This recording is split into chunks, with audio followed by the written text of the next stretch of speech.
Hello, everyone. Welcome to eLearnChat, where you always learn something new. I'm Regionality, and I'm joined today by Leslie Price, coming to us from just outside London. And Leslie, how are you today? I'm good. We've got another new supporter for Learn Appeal, so we are pretty just delighted. That it's still, people are still interested. No, that's great. And she just mentioned it, but her company, which is a charity, is learnappeal.org.uk. And I think Harold's been showing the website. So do take a look at it. It's a great site. They do very good work. And as soon as this COVID fun is over, they'll be doing a lot more work, hopefully. Yeah. Absolutely. Yep. And in studio, we've got Harold Muliati. He's our video producer. And we've got a great guest today. His name is Gary Schulties. He is the president of Global eLearning. This will be fun. Here we go.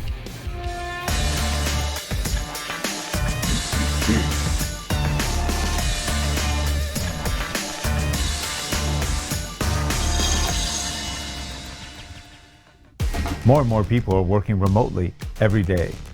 Your company may already be remote. You may be new to working remotely, whether you're a worker or a manager. Working remotely has some challenges and some very good points to it as well. In our training, we'll make sure that you learn how to work remotely, how to build trust, how to do all the things that make remote working successful. And we'll also talk about some of the pitfalls and what to avoid. Working remotely for workers and managers. It's our new course on Udemy. Thanks. And we are back in what we call our center position of power. We've got Gary Schulties. It's yours today, Gary. You've got the power. He is the president. Thank you very much. Oh, you're welcome. You're the president of Global eLearning. Did you found the company too? It's actually a division of a different company called Compass Languages. Oh. And so Global eLearning, as you were mentioning earlier, is a company that just began in 2016. So, nice. But we came off of a bigger company called Compass Languages. Oh, that's great. That's great. Now, you're in a very interesting niche because there's a lot of need for localization and conversion of languages and translations, especially in our very becoming more and more global economy. How did you wind up getting into this side of the business? Oh, that's a great question. And it kind of started with some roots with me working overseas. I was fortunate enough for 10 years to be starting companies in different countries. I was primarily building fish farms for shrimp and fish. We did that in 4 different countries, and it was in that realm of developing companies, hiring people, training them, that I became very sensitive to the language and the need for language. So when I brought my family back to the United States, we eventually migrated to a language service company. So the roots really come back from the fact that I had hundreds of workers that I was training who primarily were Spanish speakers. I also built a farm in Zimbabwe. So even though it's an English-speaking country, they have some dialects that they speak. So it's just very important. I learned a lot about communication and just trying to make something work overseas. When you got into the business, did you speak a lot of languages, or do you speak more? You obviously speak more than one language. Well, it's here's an interesting fact. I mean, we can say that we know another language because, particularly when I lived in Central America, and 3 of my farms were built in 2 of them, Belize, 1 in Honduras. All of my workers were Spanish speakers, and so in order to truly explain and train my workers, I had to speak Spanish to them. The problem is that we become very narrow, and this is really true for our industry. We become very narrow in the terminology and the understanding that we have in a certain topic. So I was what I would call fluent in Spanish on anything that had to do with a farm. So anything that had to do with operating our farm or taking care of our fish or harvesting, processing all of our seafood, all of those things I could speak and describe and explain in Spanish.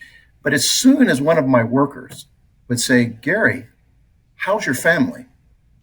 I was lost on how to express myself in Spanish because everything I knew was in a very narrow terminology or term base. And that's very applicable to how localization is done, by the way.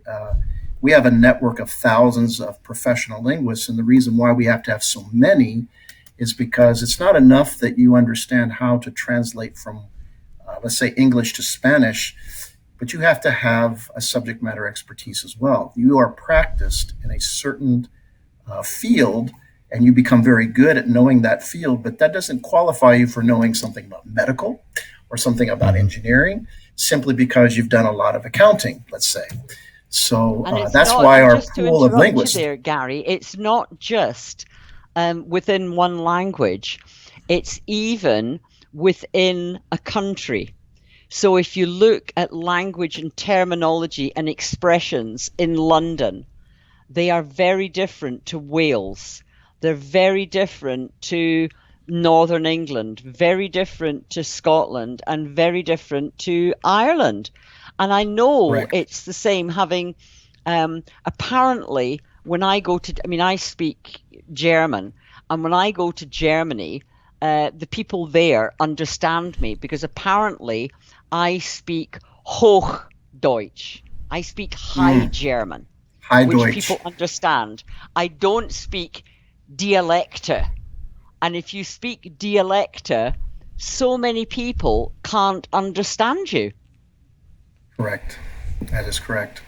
No, that's a great point. Even in Spanish, we know that 21 countries have Spanish as their native language, and yet if you take some very simple concepts like how to change your tire, how to find the spare, that's said in 5 or 6 different ways in the Spanish culture. It depends what country you're in. How to express some very everyday things. And Leslie, you're just alluding to the very same thing. We become used to expressing ourselves in a way that uses certain terms, and you have to use linguists that understand and truly can localize to the target audience. Now, Gary, especially if you're doing local vocational skills, because if you're doing local vocational skills, they won't necessarily understand language or dialect from another area. You'll have people looking and shaking their heads saying, that's not what we say here. And then all of a sudden, because they're saying that's not what we say here, that then affects the credibility potentially of the learning. That's exactly right. And you become less relevant if you're not connecting with the people. And that's something that we wrestle with all the time with our learning content. And you mentioned pre-show that you specialize specifically in e-learning content. That is correct. We've become very, very good at working with the authoring tools. So we found that as a language company prior, that we were being asked by companies to do a lot of work with particularly Storyline and Captivate, Camtasia, and some other authoring tools. And we were being told by these companies that our quotes were quite fast. You guys are turning this stuff around half the time that others are doing it. And we realized that we had developed some processes that were, we just engineered the thing. We learned how to engineer the process. And because of that, we said, let's just make sure that everybody knows that we can do this. Thus, we formed Global eLearning and began announcing to the world that we can do this in a way that can really help them with their efficiencies. That's a really good point, because a lot of people know how to create e-learning, but they know nothing about localization, and vice versa. A lot of the localization companies don't know anything about e-learning. So you wind up Correct. kind of, you need kind of a universal translator to get those two working together. So you folks, in essence, are the universal translator and developers, which is really good. Do you folks also develop the content sometimes for the people? We don't. We've been asked to do that, but we don't do that yet because we have enough work doing the localization side of it. The development side involves creativity. It takes some other processes, and we're going to be getting into that realm in probably another year or two. But we want to do it extremely well. That's great. We don't want to be mediocre, and we've dabbed our toe into the water before, and I would say that we felt like we were just being mediocre in how we did it. And we feel like our customers deserve better than that. So when we get into that field, in the realm of actually content creation, we're going to do it in a superior way so that our clients can trust us. So what languages are the most popular for localization right now? Obviously, a lot of stuff gets put into English or from English to other language. What do you see the largest amount of work that comes by you folks? Well, I mean, as a statistic, this is people looking at the internet and those people that are using the internet particularly. There are 10 languages that pretty much cover 90% of those people that do, let's say, any type of internet search. So there are 10 core languages. We do up to 100 in just the eLearning field because we're working for some very large corporations that truly care, getting down to some very localized dialects. So for instance, we have companies that want us to get beyond just what we'll call a Latin American Spanish, and they really want to get down to a Mexican Spanish, they want a Costa Rican Spanish, they want an Argentinian Spanish. Those companies are becoming, these are companies that take seriously that they want to know their audience. And to know your audience, you're going to have to really learn to speak their dialect and connect with them at that level. So even in a country like India, 1.3 billion people, and we know that the language of education, the language of commerce is English. It's an old British colony, and English is that language used for almost all business. But there are many, many companies that are understanding that 250 million Indians have a native language of Hindi, for instance. And there's others, many, many other dialects, that if you really want to get to the heart of the person, then you get to their real dialect. I mean, Leslie, you mentioned about South Africa, and I was so close to it when I lived in Zimbabwe, and I was in the era of Nelson Mandela. And Nelson Mandela made a statement once that I've always remembered, and it goes something like this. If you speak in a language that a man understands, that content will go to his head. If you speak to him in his language, it will go to his heart. And what he meant by that is if you really, really want to connect with somebody and you really want to influence somebody, bring your content and bring your talking points into the language they speak so that they really have a chance to understand it.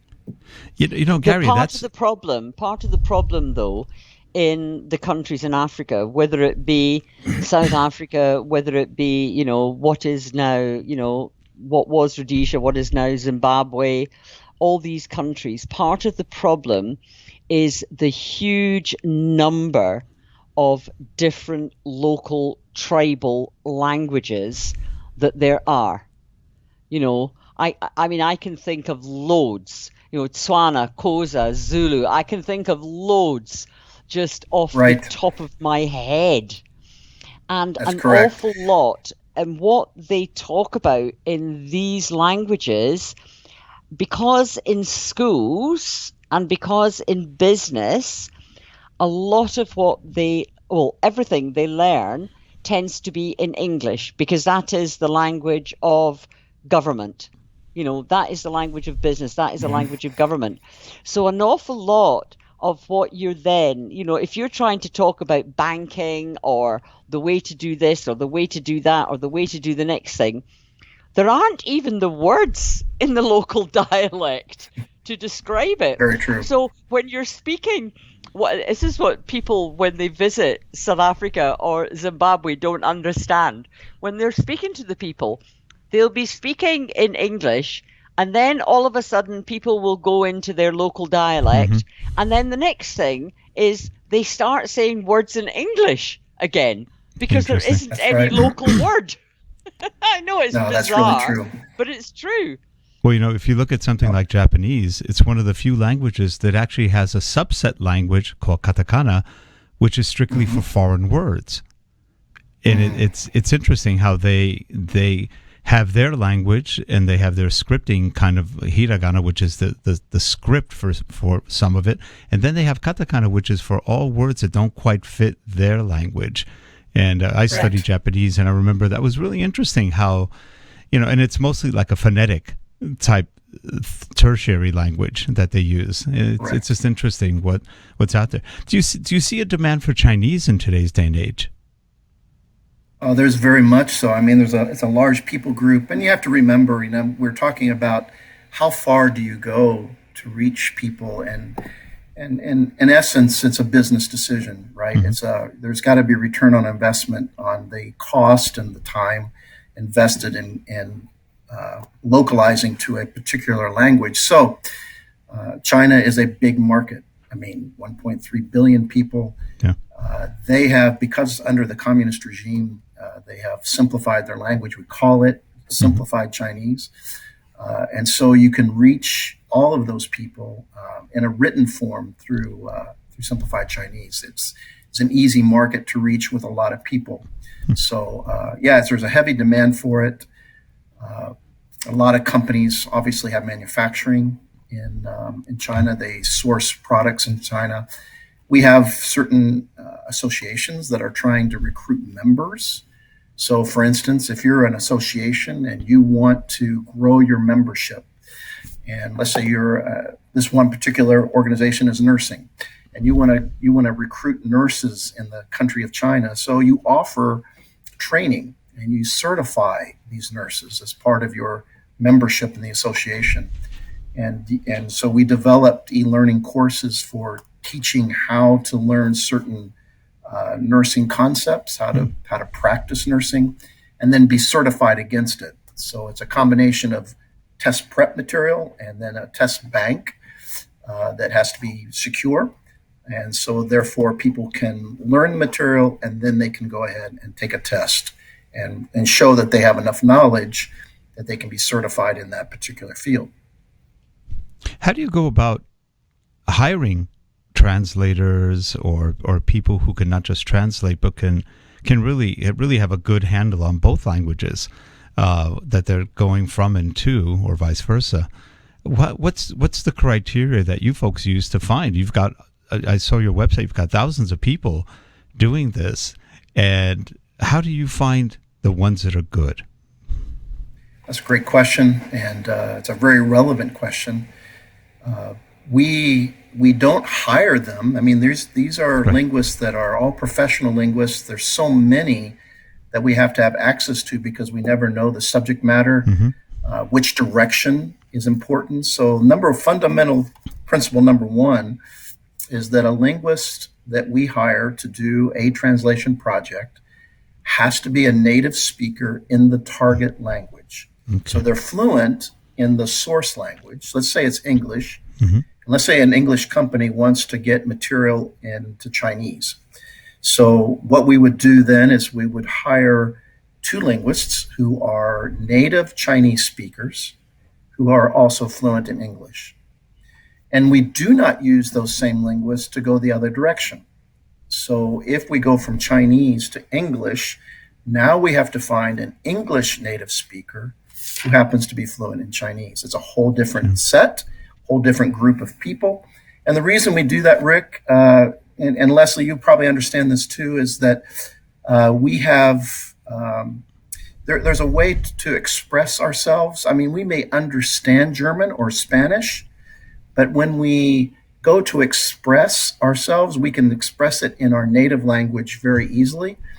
But as soon as I go the other direction and I try to go from English to Spanish, my Spanish is so limited, my vocabulary is just not robust enough, then I can express myself accurately.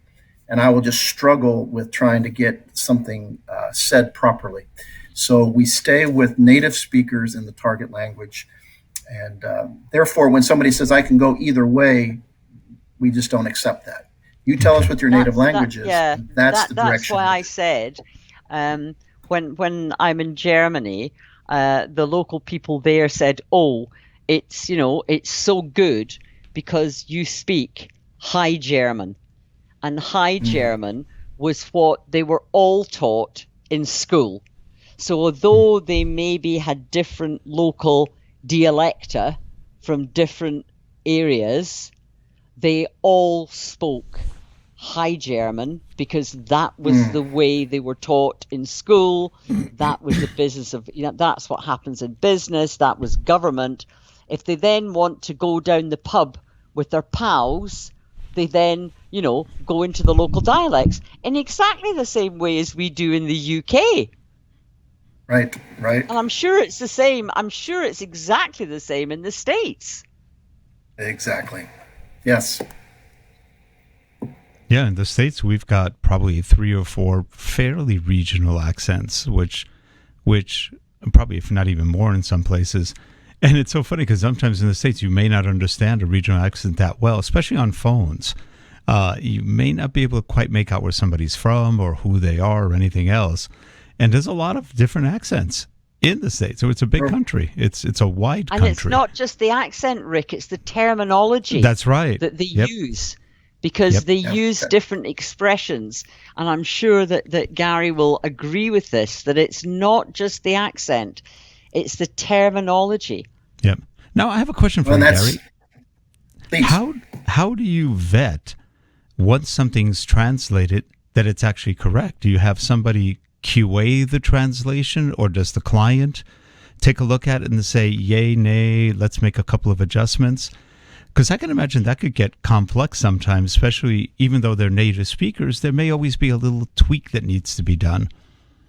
Well, that's exactly right. And that's why the answer to your question is both. We always use 2 independent linguists. One is the translator, one is the proofreader. The process goes like this. The translator does the first translation. Then a proofreader who has equivalent capabilities, this is not a lesser person, this is an equivalent resource, takes that same material and does a complete word-for-word proofread, offers recommendations and says, I believe it can be said better doing this and saying this, and does those modifications, sends those back to the translator, and then our translator looks at those recommended changes, accepts or rejects them based upon how they think that this thing should be, and then they do their very best and final translation. We send it to the client. The client typically will have an internal reviewer who is also a native speaker, and that internal reviewer then will review it and often will come back and say, hey, look, I'd like this term to be a little bit different. One of the things that we do with our clients is that we have an ongoing relationship. So we build a couple of assets for them. One is a translation memory, so that everything that we translate is captured in software, so that if they ever want to change, let's say a script or a document, and just make some other changes, very small changes, we don't have to retranslate the whole thing. We run it through the translation memory, we isolate those things that have changed, and then we just do the work on the things that have changed. That saves our clients a lot of money, and that's an asset that we keep for them so that they know that we can have consistency in how we say things. And then we work very hard on the glossary. You just made a big mistake there, Rick. You said yay or nay. Yay or nay. It's yes or no. That's right. Sorry, Rick. Yep. Anyway, it's that's our process. Is actually really, some people would not actually understand what you were talking about. They're saying, is he speaking English? Yay or nay? Yay or nay. What does that mean? Well, it's kind of a colloquialism, but people, at least statewide and stateside, and also in probably most of the United Kingdom would probably figure, even probably the Indians that would figure that out. But not everybody. Not everybody. If you were translating it, how would you translate it? True. We would get it. Leslie would get it. We'd figure it out. Yep. I've got a good one for you. Gary. Right? Had your wished. Don't know what that is. It's a Scottish terminology meaning be quiet. Hold your whoosh, what comes out of your mouth. Had your wished. So if I'll try to remember that. If somebody is being a pain in the backside and talking too much, you just say, "Hey, you, had your wished." That's a great term to use with my 5 kids, huh? That's funny. Oh yeah, you can by all means borrow it. Had your wished. I love it. Yep.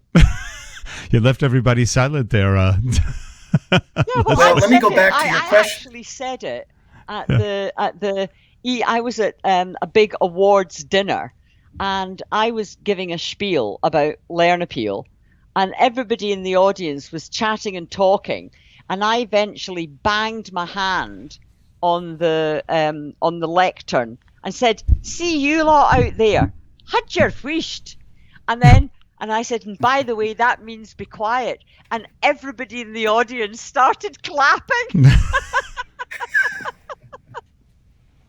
Very good. Came up to me afterwards and said, "Love it. Can I use that?" I said, "Yeah, it's a good Scottish term." And that's a good segue into something, Leslie, in that, when we do translation work, there are certain words that one of the things you have to work with our clients with, are there certain words that you do not want translated? There are company titles, there are company names, there are certain slogans that the companies do not want to be translated into the native language because they want this to be global.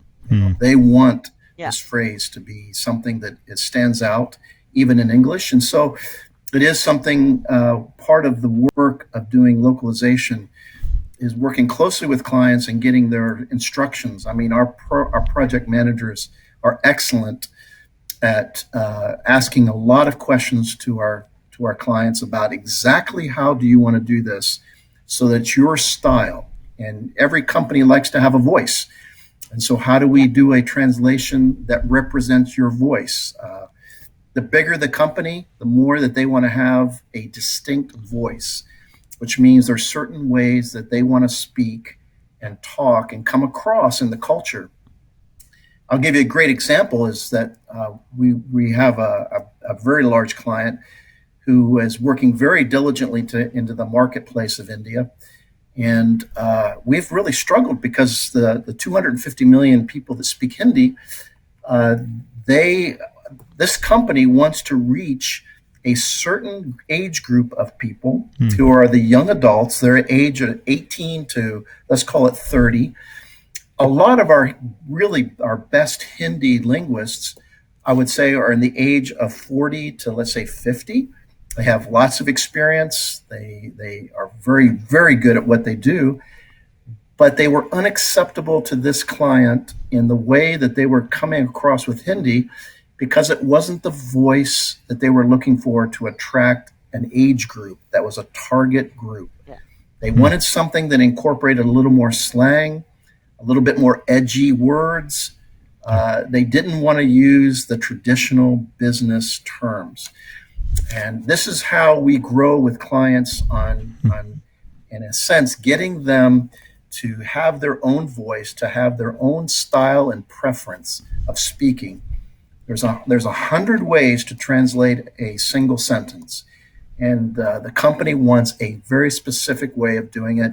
And that's why working with a language company very closely, you develop that over a period of time so that you know for sure that they're capturing your voice. Well, one thing you said but we all see that with our kids and with young people. if you don't speak the lingo, they just look at you and, raise their eyebrows and say, oh, yeah, uh-huh. Yeah. Well, But, it's more than just the terms. I want to make sure we understand this. It's also the style of saying something. Mm-hmm. Yeah. The tone. We had a company once that was a bicycle company that said, look, our target audience is men in the age of 26 to 33 who are very high on testosterone. I mean, they go for it all. They are super aggressive people. They are competitors, and they want to hear language that's really edgy in order for us to get our marketing material across to them. And so we had to get that information across to our linguists to say, this is what they're looking for. So, don't be traditional, don't be conservative. Let's do a translation that really can attract that target audience. Yeah, that's really good. Well, actually, what you were saying really also is a lot of translation companies, and I've seen it, tend to do things like literal translations. But you lose the semantic part of the language. You're losing what it might actually mean, or you get some really funny translations. And that probably goes to what you were saying originally. They may not be native speakers, or they of one or the other language. They may be functional, let's say in English, but they're not that good at translating it to a specific other language. And it's just interesting. Some of the results you get are almost hilarious, but really the semantics are important, and to a certain point, like you said, very important is the culture of where you're. And there's a couple of things that are, right, and there's things that are difficult to translate. As you know, in our society, we like to use a lot of idioms, and idioms are difficult to capture. In fact, so difficult that sometimes it's best just to use a whole different phrase to try to capture the same meaning. For instance, we often use the phrase, the apple doesn't fall far from the tree. We know what that means, but it's really hard to translate that and say, well, I could translate apple, tree, fall, not far, but it doesn't capture the real essence of the meaning accurately. And so we have to maybe change the idiom itself. We have to use a different type of example to reach that audience. What example I like is the one that says, you can't swim too far outside the gene pool. That's right. And so you're trying to explain this, right? In another language, it's not that tough. Easy. It's tough. Yeah. We have a pool of jeans? What jeans? And people immediately will probably... And I've seen translations of actually things like that, where it'll be jeans like pants. And then people are going... Exactly. Huh? Anyway, Gary, this has been a pleasure. If people want to get a hold of you, what's the best way? Just to reach me at Gary S. at globalelearning.com. That is the best way to reach me. Go to our website. There's many ways on our website, globalelearning.com, that you can request information. We have an ebook that gives you a lot of in-depth information about the localization process. And anyway, you'll be able to get a hold of us, and we'll be in touch with you immediately. And for all of you watching, this is the first time in almost 12 years that we've had a localization company on. And I guess we did well. We got a really good one to boot. So thank you so much, Gary, for joining us and sharing. And Thank you very much for having me. Oh, it's a pleasure. And for all you folks looking to do localization, don't settle for anything. And by the way, Gary's not paying us to say this. This is just, you're looking for companies that actually understand the whole genre of localization. It's not as easy as people think. So again, Gary, thanks for joining us. Leslie, as always, and we'll see you folks next week on eLearnChat. Have a good one, everyone. Thanks. Nice to meet you, Gary. Take care. Nice to meet you, Leslie. Thank you very much. Bye. Bye-bye.